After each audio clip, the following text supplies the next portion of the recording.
All right, so last week we started talking about amino acids and how to make amino acids synthetically. Today what we're going to talk about is peptide synthesis, so how to make dipeptides, tripeptides, or polypeptides. And to introduce this, I want to present something as a problem. All right, so let's consider this. We've got an amino acid with a carboxylic acid end. So I'll draw out a carboxylic acid end, and I'll just label this amino acid number 1. And then over here, I'm going to draw the amino end of another amino acid and just call this amino acid number 2. All right, the goal with peptide coupling, right, is to basically have these two pieces linked together and kick off water, right? So our goal is to get rid of water like that. What's the problem, though? Does anybody see a problem? Which one? So what we would ideally do is form a new amide bond, but that won't occur here. Does anybody know why? So I'm going to erase this and say it doesn't really occur. What would occur preferentially? The starting material. What was that? Acid-base chemistry, right? Over here, we've got an acid. Over here, we've got a base. We're going to do acid-base chemistry, and it's going to be dead in the water. So instead, we just get proton transfer. All right, so we've got to find a solution. Does anybody have a proposed solution that would make this occur and get around the proton transfer problem? Blocking groups? So we could block it, but what about this over here? We don't want this to be acidic. Well, if we flood it with base, it's not going to be a good leaving group anymore. Treat it with SOCO, we just create but it falls off. Okay, so we need to make it a better leaving group in some way, shape, or form. Okay, so let's make a note. We must turn the OH into a good leaving group. Otherwise, it'll do proton transfer chemistry, and oxygen with a negative charge is going to be the world's worst leaving group, right? No, I'm just saying, like, why would you change it into something that's not going to fall off? That's not, like, just stop the acid-base chemistry there, but not necessarily have the leaving group fall off. I don't understand that. So our main goal in this reaction, right, is to have this amine kick in, kick up, kick down. I'm kind of condensing this and then kick this off as a leaving group. So we need to have it be a good leaving group. And then oftentimes students will say, well, why don't we just flood this with strong acid, right? We can protonate alcohols and then they're good leaving groups. What's the problem then? Then we would protonate the amine and it wouldn't be a nucleophile anymore. So we've got a handful of problems here. We need to make this a good leaving group, and we can't turn it into a good leaving group by protonating it without also destroying the nucleophilicity of our amine. So somebody else mentioned one, I heard it previously. What's a way to make this into a better leaving group? SOCO? So thionyl chloride could work. It's pretty harsh to use thionyl chloride. If you've ever worked with it, it's a pretty nasty reagent. And you only need to use it for really challenging situations. Usually what we use instead are special peptide coupling reagents.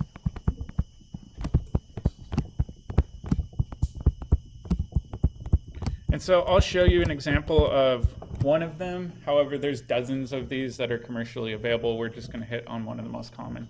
All right, so let's take a look at peptide coupling reagents.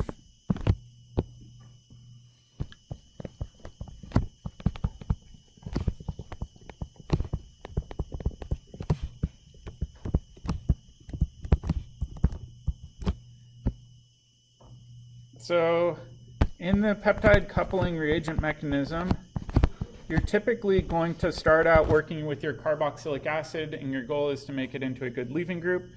I'll show you this one peptide coupling reagent. It's kind of big.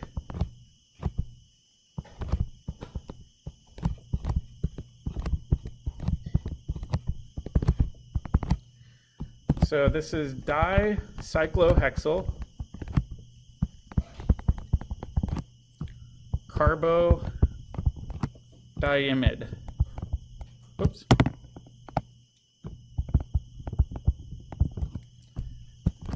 people just call this DCC because referring to something as cyclohexyl carbodiimide is just a mouthful, so we just call it DCC. And the first step of this reaction is going to be the fastest reaction in chemistry, acid-base chemistry. The only basic site is going to be off this nitrogen, so we're going to protonate that nitrogen. And to make our lives a little bit easier, what I'm going to do is I'm going to abbreviate this as CY for cyclohexyl. And then let's take a look at what's made after this step. So now we've got oxygen with the negative charge. That's our carboxylate salt.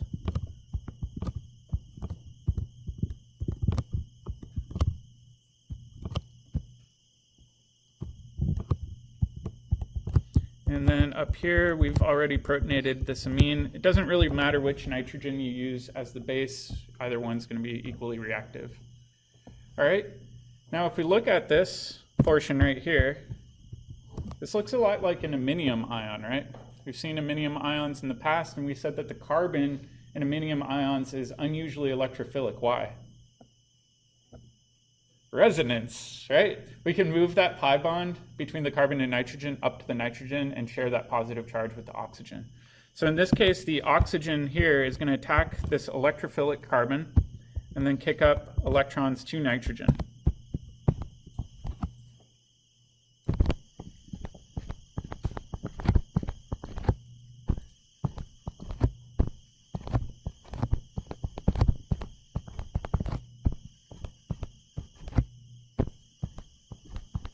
Does that kind of make sense?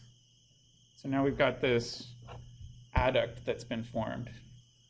In the next step, what we're going to do is add in our second amino acid. The reality is this can all be done in one pot. And I'm going to color code this as just a general amine. And at this point, this amine can attack into our ester.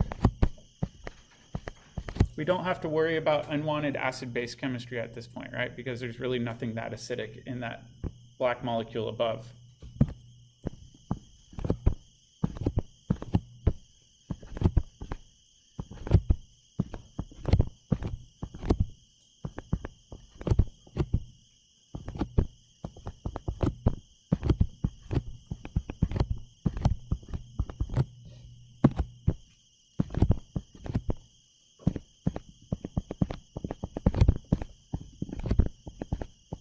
Does that kind of make sense where we're at right now? So it's the addition of an amine to an ester. Normally we said that the reaction of amines and esters is really, really slow. So when we talked about nucleophilic acyl substitution before, I said this really isn't that great because you can just kick off that amine and do the reverse step. However, there's a driving force in this reaction that we'll see later on. All right, so now what we're going to do is a proton transfer. Oops. So I'm going to do plus minus H plus. And what we're going to do is we're going to move one of these protons coming off the amine to a different position on the molecule. Most people immediately think it gets transferred to the oxygen with the negative charge, but in this case we also have another basic site. Where would that be? The other nitrogen, right? So in this case we're going to do a proton transfer over there.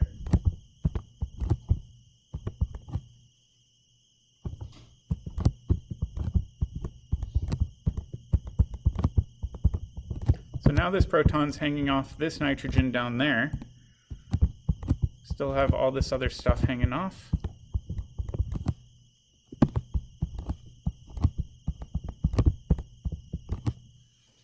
And now this is set to be an amazing leaving group.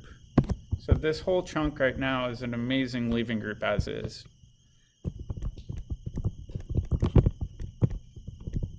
So let's try to figure out how it's falling off. We know we need to keep the amide bond, so that carbon-nitrogen bond right here needs to be where it is, but we need to kick off that leaving group. So instead what we're going to do is take this negative charge, kick that down, going to kick this off, form a carbon-nitrogen double bond, or sorry, carbon-oxygen double bond, and then we're going to kick electrons all the way over to that nitrogen.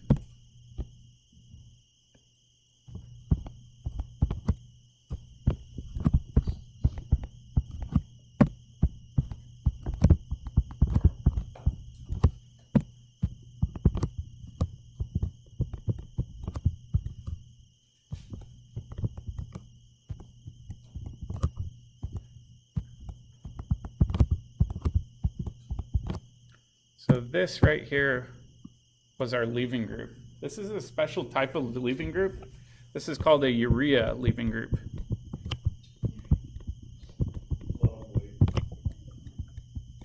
So once this is formed, it's incredibly stable. It drives this entire process out of equilibrium. So like I was saying previously, I taught you esters don't really make great starting materials for making amides, but this is the one exception to that. The same is true for a lot of peptide coupling reagents. And the reality is this can be used to make a wide variety of amide bonds.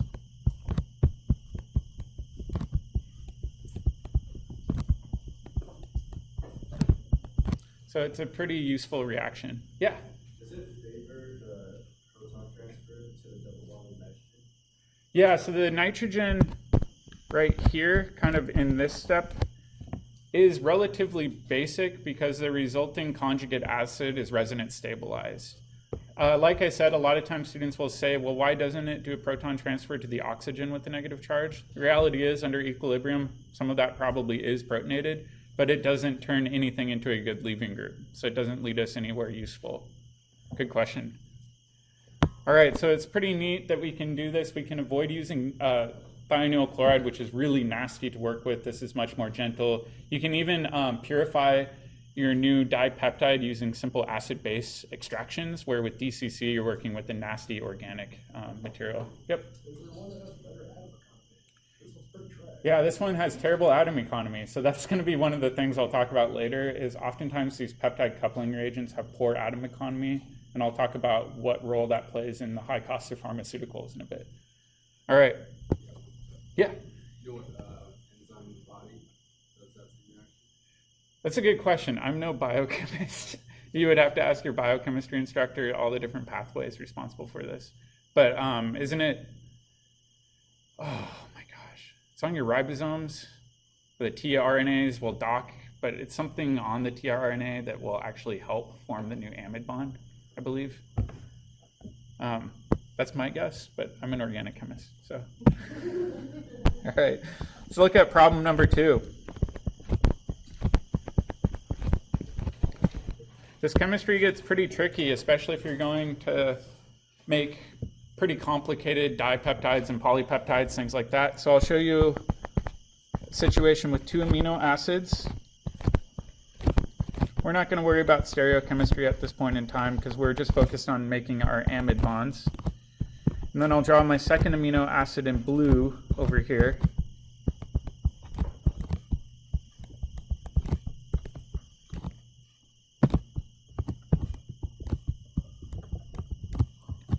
All right, so we've already solved the peptide coupling problem, right? We can throw in DCC, get this to couple together, make a new amide bond, but does anybody see a problem?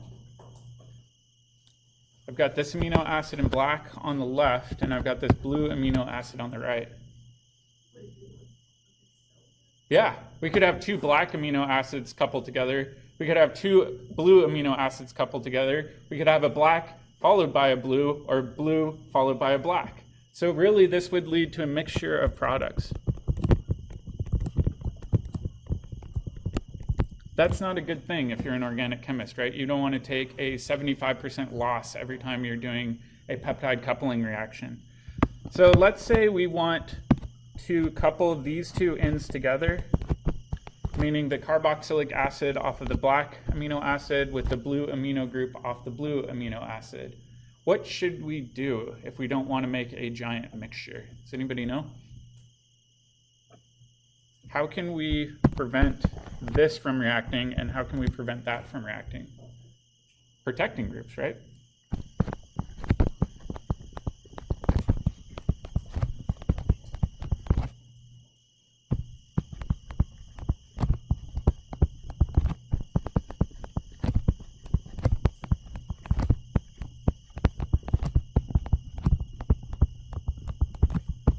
All right. So let's take a look at protecting groups for amino acids.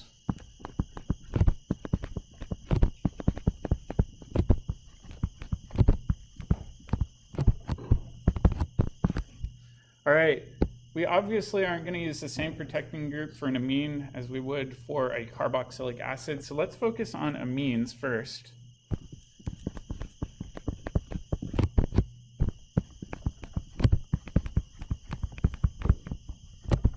And then we'll go to the carboxylic acid.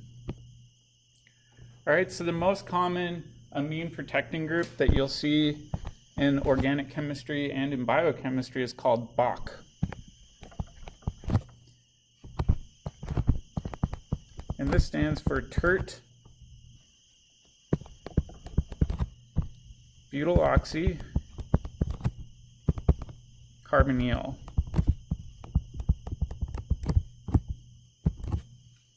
So it's not the greatest acronym because it ignores the T, but you kind of see the BOC acronym on the inside there.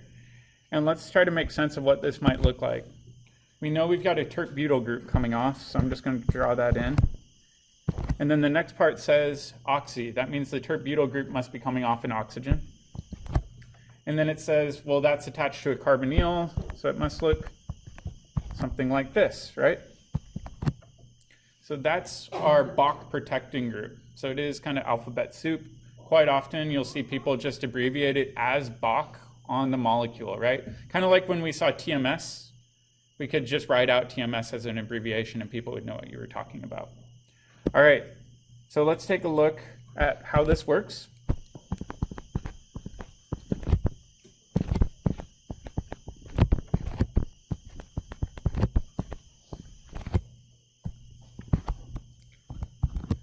What we're going to do is we're going to react this with BOC anhydride.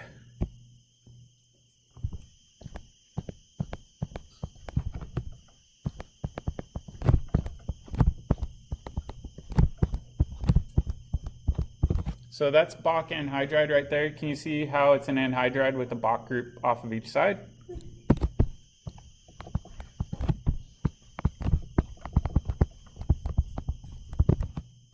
And this is just abbreviated as BOC 2 with an oxygen in between as the anhydride abbreviation.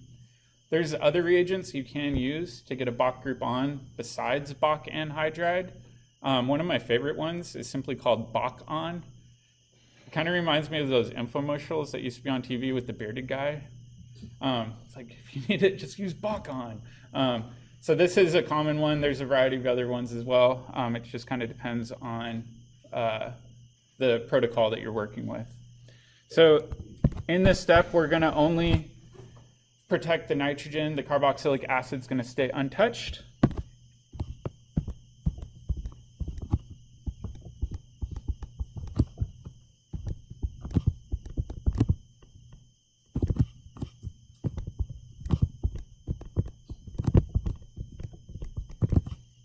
And we've created this new bond right here. So we've created a new amide-like bond.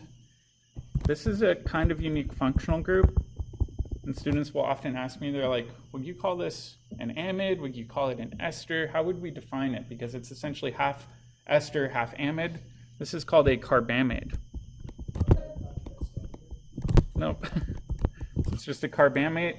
And then on the other side right here, if you want to abbreviate BOC, BOC only consists of the atom circled in green. So now we've protected our nitrogen. It's not going to do standard acid-base chemistry. It's not going to be a very good nucleophile because now its lone pair is delocalized. It's completely protected.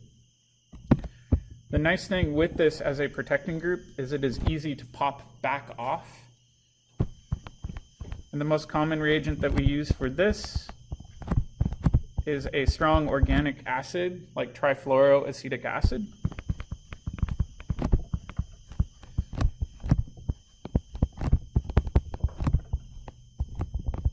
And this is just abbreviated as TFA oftentimes. So BOC2O to put it on, TFA to take it off. So it's pretty common in biochemistry to see reactions like this. Does that make sense? All right. Let's take a look at protecting groups for, so we just did amine protecting groups. Let's do carboxylic acid protecting groups.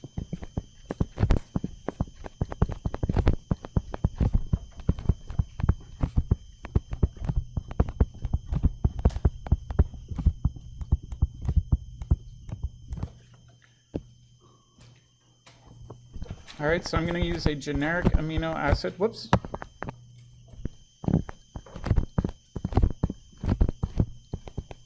Again, not really worrying about stereochemistry. And the easiest way to protect the carboxylic acid is to treat this with catalytic acid and benzyl alcohol. So benzyl alcohol is abbreviated like that. Or is it BN? I think it's BN, sorry. And you can make a new functional group. What functional group do you think we'll make? We'll make an ester, right? This looks like the Fischer esterification.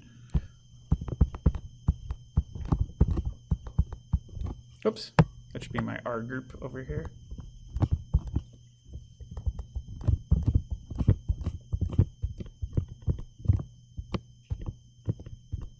So now we've got an ester on there.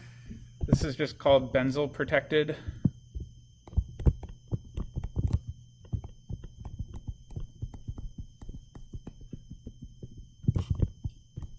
It now won't do any of that unwanted acid-base chemistry. It's again not going to be a very good nucleophile. And it's nice again because you can take this protecting group off very easily and go back to your carboxylic acid precursor through a variety of techniques. One is to do hydrogen gas and palladium on carbon. That works pretty well. Or you can use hydrobromic acid and acetic acid. Or you can use sodium hydroxide and water. Oftentimes, the deprotection strategy you use is dependent on what amino acids you have because you don't want to accidentally cause side chemistry to occur. So we've got 3 different ways to make this happen. All right, that leads to problem number 3. We've solved the problems of getting the peptide coupling to occur, our protecting groups, but problem number 3 is a big one.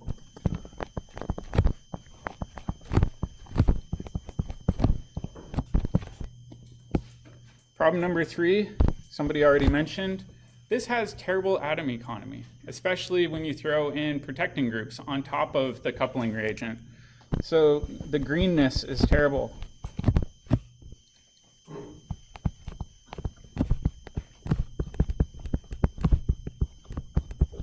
So the atom economy is super low. We're going to create a ton of waste in this process. It's not very good for the environment. All right, along the same lines, it's going to be very, very, very expensive to carry these out if you're doing it synthetically on a bench top. Along the same lines, time is money. Each one of these steps takes time. You might have to purify in between every single step. That makes it a pain to carry out.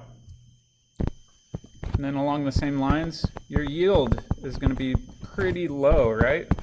So a lot of you saw during your multi-step synthesis, you had 3 sequential reactions and your overall yield in general was what, like 20% for your overall yield? Can you imagine making a polypeptide that's hundreds of amino acids long, where you have to do 3 steps for every single transformation? Your yield is going to drop like a rock. So the drug I like to talk about is a drug called Fusion. That's the brand name. The generic name I can't pronounce, so I just call it Fusion.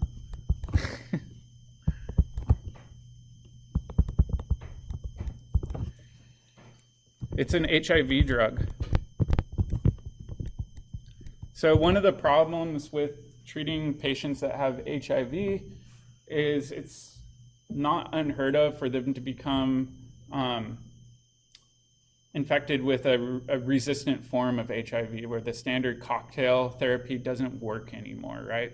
So it essentially means you have drug-resistant HIV. That's a pretty big problem that should be taken seriously, especially because you don't want people with that infection to pass it on to anybody else. That's where this drug comes in. It's used kind of as a last resort drug for people with multi-drug resistant HIV. Here's some facts about it. It's a custom polypeptide.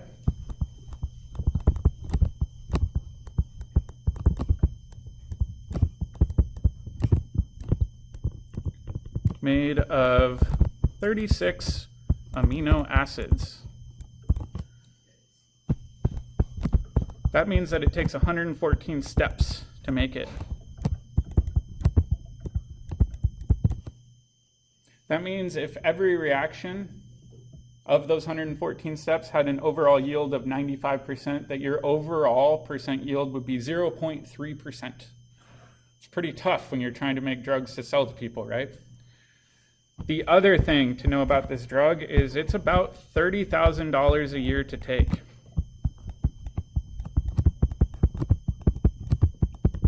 Your body is really, really picky about what polypeptides it allows to float around your bloodstream, so your body is constantly working to get rid of this drug at the same time the drug's trying to do its job, which means you have to inject yourself multiple times a day with this drug in order for it to be effective.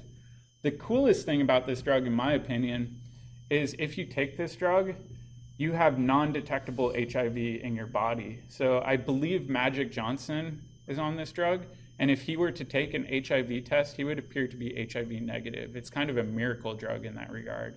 So pretty amazing, but as you can see, chemists are working to lower the cost of production, scale up production, and then they're also working separately on making the drug last longer in your body and not be flushed out by your livers and kidneys as quickly. But it's kind of a good example. So the solution is to automate the process.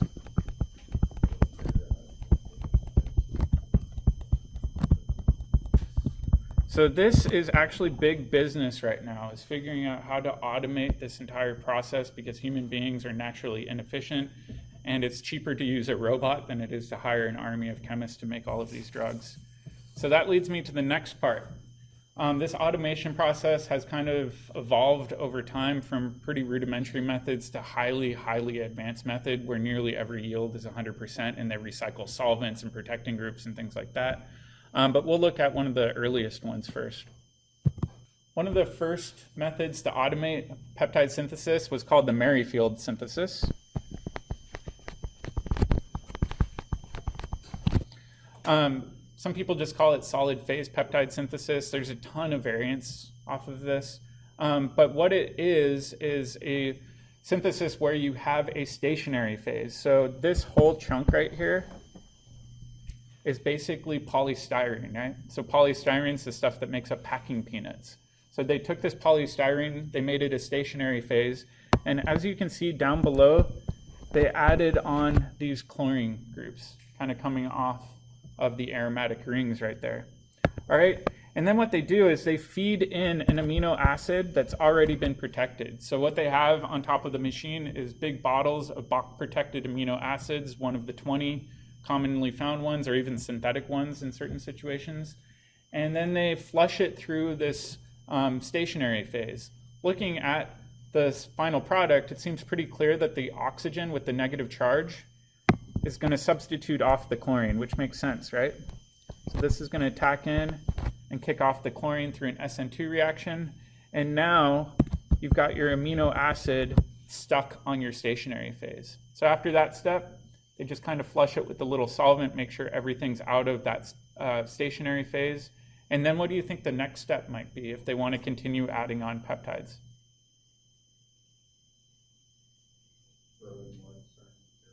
You can't throw in more of the starting material. One problem I see is the nitrogen's still protected, right? Down here, we still have the Bach protecting group on. How do we get rid of Bach? TFA. So in step 2 of this automated process, the machine will flush through some TFA.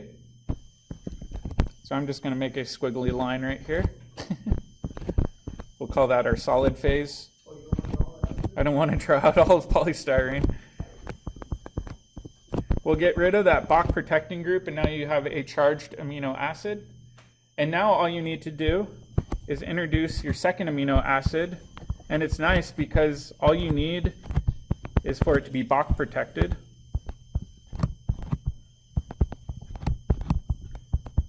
The I've got it Bach protected. This oxygen off of your carboxylic acid will react with the amino group coming off of the amino acid dangling off of that solid phase, and you can make a dipeptide. All right, and then just like before, we would hit it with TFA to remove that Bach group, and then amino acid. Oops, sorry, I forgot my coupling reagent here.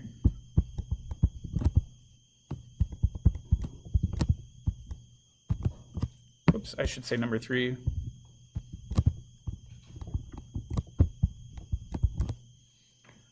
And so on and so on. So you can repeat this over and over again as long as you'd like, and then you'll have this big, long polypeptide kind of dangling off the polystyrene. In the very last step, you need to basically cut that polypeptide and free it from the stationary phase so that you can use it. In order to do that final cut step, you use hydrofluoric acid.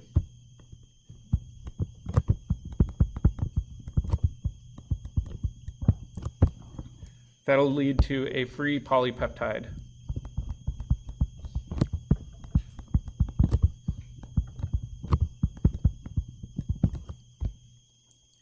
So that's a pretty common technique. More and more what we're doing is we're doing a lot of genetic engineering as well and getting things like plants to make certain peptides for us, or getting E. coli to make certain peptides for us. But there's still going to be a certain amount of synthetic chemistry involved for doing some of the final processes. Yep. Isn't hydrofluoric acid like a pretty shitty acid? Yeah, hydrofluoric's a pretty crummy acid. I'm not entirely sure why it's so selective at cleaving like right up here. I don't know why it does that. I would have to look into that some more, but it just basically frees it from that polystyrene. Yeah, it's pretty interesting.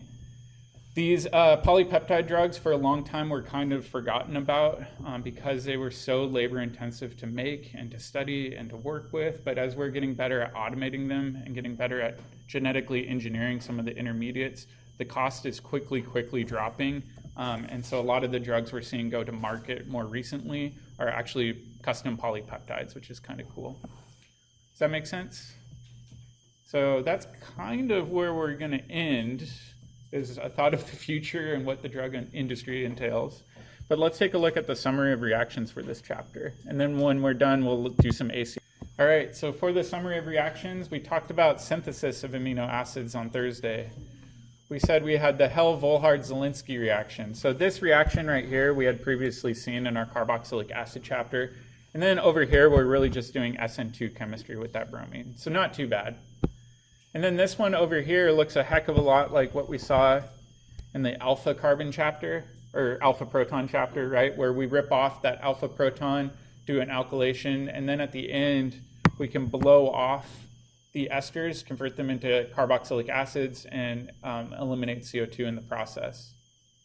And then the next one, we had an aldehyde. We reacted with cyanide. We make a cyanohydrin. We know that nitriles can then be hydrolyzed with strong acid to make a carboxylic acid. That was pretty similar to one of your pods, actually. And then we said we could do this enantioselectively, where we don't get that mixture of enantiomers, but we have to use a chiral catalyst. And in this case, we looked at one of the common chiral catalysts. And then at the end, all they did was eliminate off this acyl group by doing amide hydrolysis with sodium hydroxide water, followed by acidic workup. Then down here for polypeptides, we said we need peptide coupling reagents such as DCC to couple them together. That solved the formation of amide problem. Thionyl chloride, like we said, is hard to work with. It's not common to use. And then we said we also need to protect our amino groups by using Bach. And in this case, we're going to use Bach anhydride. So like I said, this could be Bach 2O instead of drawing out the whole molecule. And then to remove it, you can use trifluoroacetic acid. And then for the next one, we can protect carboxylic acids by making esters. And then saponifying those esters and hydrolyzing them back to their carboxylic acids. So these were the key reactions from the amino acid chapter. Yep.